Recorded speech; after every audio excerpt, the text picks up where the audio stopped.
কোন দিকে হচ্ছে? এই তো এই ঘরটা। Thank you sir. আমি পারুল চক্রবর্তী MBA তে অ্যাডমিশন করতে এসেছিলাম স্যার। এতক্ষণে আসার সময় হলো? স্যার আমি আসলে আটকা পড়ে গেছিলাম। সময় শেষ, আর কিচ্ছু করার নেই। আর অ্যাডমিশন হবে না। স্যার এমন কথা বলবেন না স্যার। স্যার আজকে আমার অ্যাডমিশনটা না হলে স্যার। এখন কার্য কেন? তোমার নাম এতবার করে ডাকা হলো, কোথায় ছিলে তুমি? না স্যার আসলে আমি আটকা পড়ে গেছিলাম। কোনো উপায় নেই, আর কোনো উপায় নেই, তুমি এসো। স্যার প্লিজ আজকে অ্যাডমিশনটা আমার না হলে আমার সব শেষ হয়ে যাবে স্যার। স্যার প্লিজ কিছু একটা। কিছু করার নেই, আমি তোমায় বললাম তো তুমি এসো। প্লিজ স্যার প্লিজ নিয়ে নিন না স্যার। আজ না হলে বড় ক্ষতি হয়ে যাবে স্যার। প্লিজ নিয়ে নিন প্লিজ।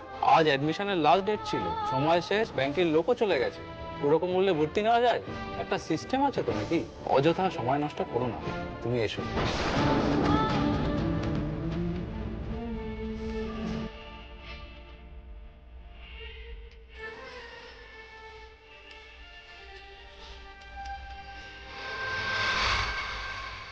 কি হয়ে গেল বাবা ভুবনেশ্বর? ভর্তি হতে পারলাম না। স্বপ্ন শেষ হয়ে গেল।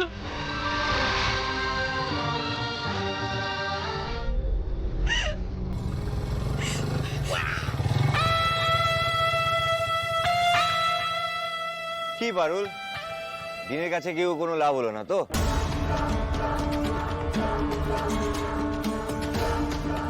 এবার নিশ্চয়ই বুঝেছো যেটা তোমার ন্যাড়া গোয়াল নয়। দাদুর কথায় নাচলে তো? কি ভেবেছে? ইউনিভার্সিটি থেকে বাড়ি সারাক্ষণ আমার গায়ে এটুলির মতো লেগে থাকবে আর আমাকে ইরিটেট করবে, তাই না?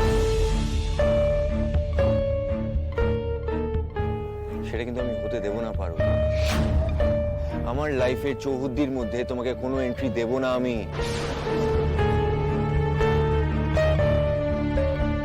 ইউনিভার্সিটি থেকে তাড়িয়েছি, এবার বাড়ি থেকেও তোমাকে দূর দূর করে তাড়াবো।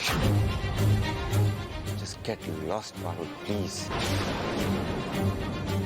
একটা মেয়ের জীবন শেষ করে দিতে তোমার এটুকু বিবেকে বান্ধ নাই দাদুল্লাতে? এই প্লিজ, এমন বলছো as if আমি তোমার লাইফ শেষ করে দিয়েছি। না, সেটা কিন্তু নয়। এসব ফালতু অ্যালিগেশন আমাকে একদম দেবে না।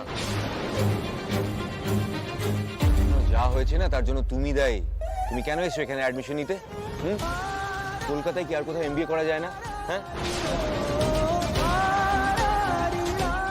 যায়, এখনো যায়। যাও না, লাস্ট এক্সামে যদি স্কোর ভালো থাকে এখনো অ্যাডমিশন পেয়ে যাবে। যাও, কে আটকেছে তোমাকে? But for now please get out from my site.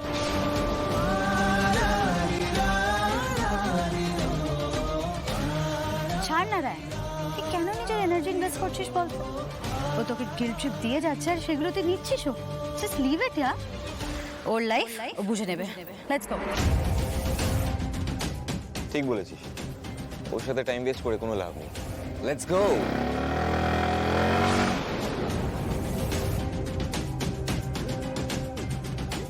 আমার সাথে কেন এটা হচ্ছে বাবা ভুবনেশ্বর? আমি কার কি ক্ষতি করছি, কি পাপ করছি আমি যে আমার স্বপ্নটাই ভেঙে দিলে তুমি?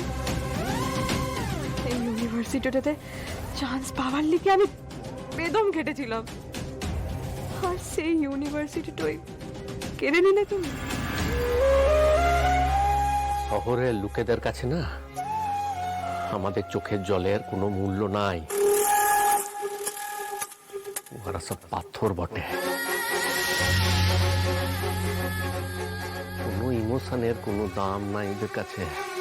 এবারে লড়তে হবে, চোখের জল দিয়ে কিছু হবে না।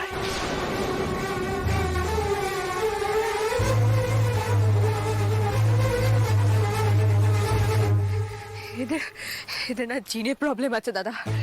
এ দাদু দাদুর লাথি কেউ জেরে খাসলে লাথি কিন্তু জানতো যে সমীরন একটা পেঁচো মাথার, তবু আমাকে কিচ্ছুটি বলে নাই। আর দাদুও ভালো করে জানতো যে রায়নও এই ইউনিভার্সিটিতেই পড়ে যেখানে আমি ভর্তি হতে চাইছি, কিন্তু আমাকে কিচ্ছুটি বলে নাই। যদি একবার বলে দিত তাহলে তো আমি একটু সাবধান থাকতাম। বলো, চট করে ওই ছেলেগুলোকে আমি বিশ্বাস করতাম না।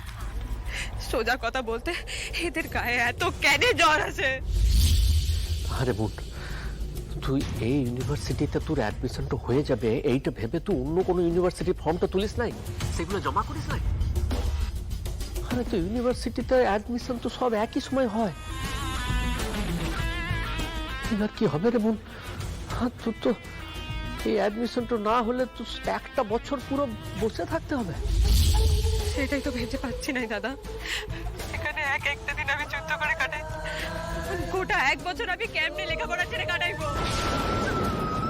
আমি তো সব ঝুট ঝামেলা ভুলে শুধু আমার নিজের কেরিয়ার, নিজের পড়াশোনা, লেখাপড়া নিয়ে কনসেন্ট্রেট করতে চাইছিলাম।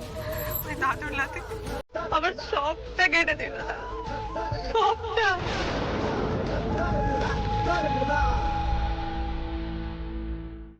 কান্দিস নাই বোন, এত সহজে কাউকে আটকে রাখা যায় না। যেটা ভাবছে সেটা করা যাবে না। তুই কাঁদিস নাই, আমি রয়েছি, একটা কিছু ব্যবস্থা করতে হবে। সরি গো দাদা, তুমি নিজে হাজারটা ঝামেলায় পড়ে রয়েছো, তার মধ্যে আমি তোমাকে ফোনটা করে বিব্রত করছি। অবশ্য কাকে বার ফোন দিতাম? আমার এই কষ্ট কেন কে বার বুঝতো? তুই ভাবিস নাই বোন, কাঁদিস নাই, শক্ত হ। দেখ আমি আছি, দাদু আছে, একটা কিছু ব্যবস্থা ঠিক হয়ে যাবে। তুই এখন এখন ঘর যা, ঘর যা, কেন তুই ঠান্ডা মাথায় ঘর যা। রাখি গো দাদা। হ্যাঁ।